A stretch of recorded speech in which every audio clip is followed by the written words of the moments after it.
Isiniwalat ng isang dating Undersecretary ng Department of Education na nakatanggap siya ng siyam na sobreng naglalaman ng 50,000 pesos mula umano kay Vice President Sara Duterte. Buwelta naman ng pangalawang Pangulo, gumaganti lang ang sinibak na DepEd official. Nasa frontline ng balita yan si Marian Enriquez. I do not know. Sa pagdinig kanina ng House Committee on Good Government and Public Accountability tungkol sa issue ng paggamit ng pondo ng Office of the Vice President at Department of Education kabilang ang confidential funds, ipinakita mismo ni dating Education Undersecretary Gloria Mercado ang siyam na sobreng pinaglagyan umano ng 50,000 pesos na cash bawat isa. Galing daw ang mga ito kay Vice President Sara Duterte noong kalihim pa siya ng DepEd. Buwan-buwan daw natanggap ni Mercado at ng iba pang opisyal ng DepEd ang mga sobre mula February hanggang September 2023. The envelopes where the money was. Comsec, So it's 9 envelopes. kuha po yung envelope. So it says hope and the amount is there. Kasi ang sakit naman nun, ordinaryo lang akong trabahante tapos inano ka ng Vice President, di ba? Si Mercado ay nagsilbing hepe ng Procurement Entity at Human Resources Office ng DepEd sa ilalim ng pamumuno ni VP Sara. Ipinadaan daw ang mga sobre kay Assistant Secretary Sunshine Fajarda.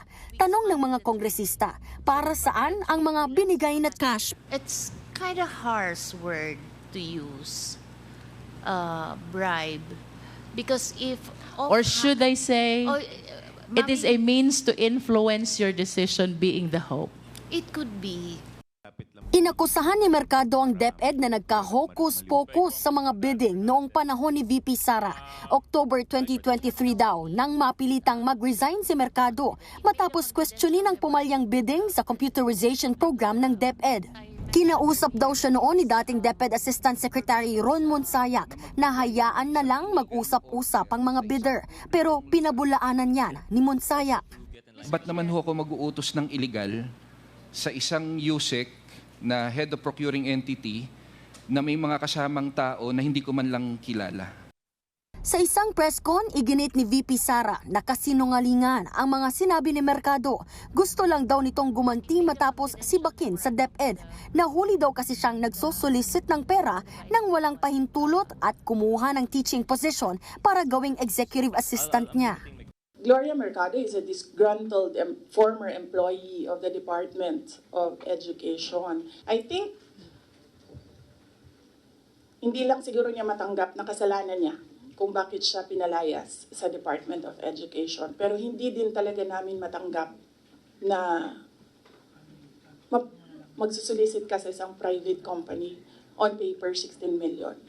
And then, kukuha ka ng teacher item sa field, gagawin mong EA sa central office. Hindi pwede yun. Itinanggi naman ni Mercado na nanguna siya sa pagsusolicit. Tanging equipment daw ang na-turn over sa DepEd at hindi cash. Ayon naman kay Committee Chairman Joel Chua, posibleng kasuhan ng plunder o pandarambong si VP Sara dahil sa kinukwestiyon na confidential funds ng OVP. These amounts easily surpass the threshold for the crime of plunder under our laws. Inaasahang magpapatuloy ang pagdinig ng komite sa mga susunod na linggo kahit naka-break ang sesyon ng Kongreso. Nagbabalita mula sa Frontline, Marian Enriquez, News 5. Mga kapatid, may Los Baños po. Huwag magpahuli sa mga balita at impormasyong dapat ninyong malaman. Para sa mas malawak na balitaan at diskusyon, mag-follow at mag-subscribe sa social media pages ng News 5.